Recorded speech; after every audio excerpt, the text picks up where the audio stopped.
Hi, it's Mark at Rely on Us, and today's tutorial on basic DIY is how to change a night latch in a door. First thing you need to do is make sure you can open the door and get to the back of the lock.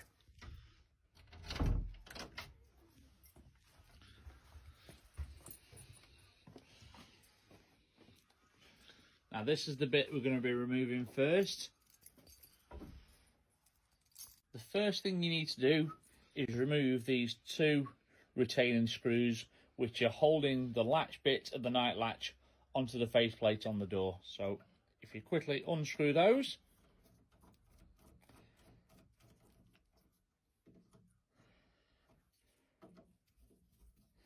they're usually only a short bolt, so they should come out quite quickly.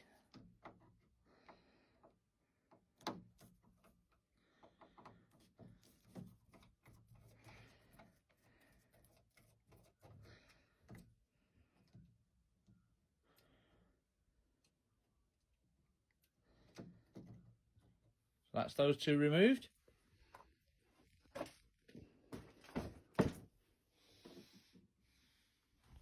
The next step is removing the latch off the door. Now normally if you give it a gentle tug and pull, it should come away.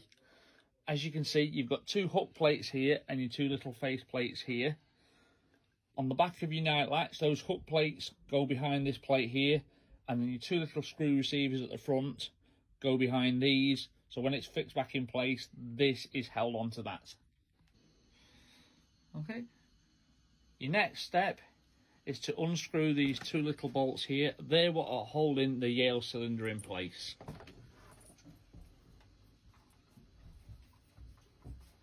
I'm going back. Okay, so that's nearly unscrewed.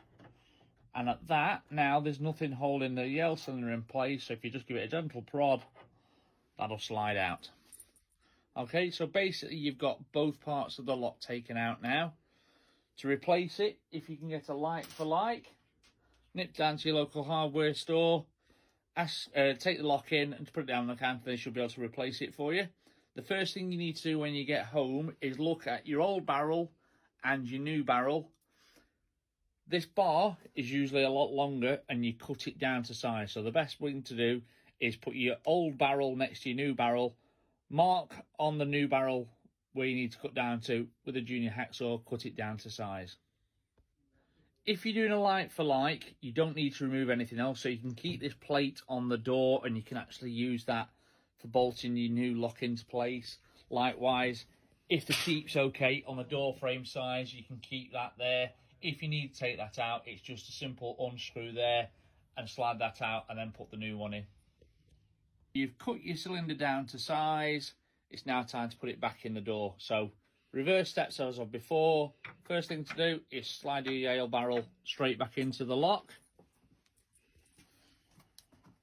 And then use your two little retaining screws just to bolt it back in place. If you hold the lock in place on the outside and then just try and line it up.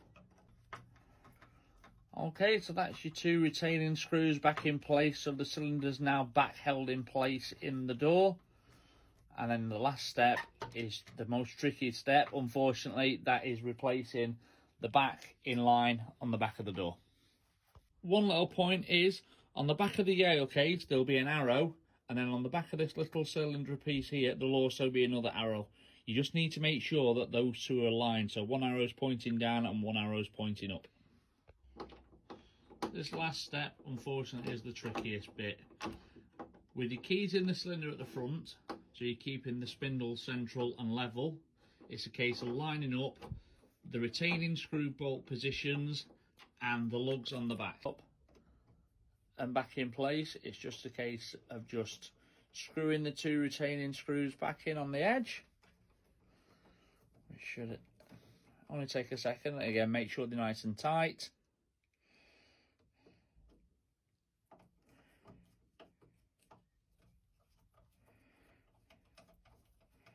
So that's that done. One important thing to do is before you let the door close, just check it on both sides. So on the front side, put your key in the cylinder and turn it to make sure it's working on that side.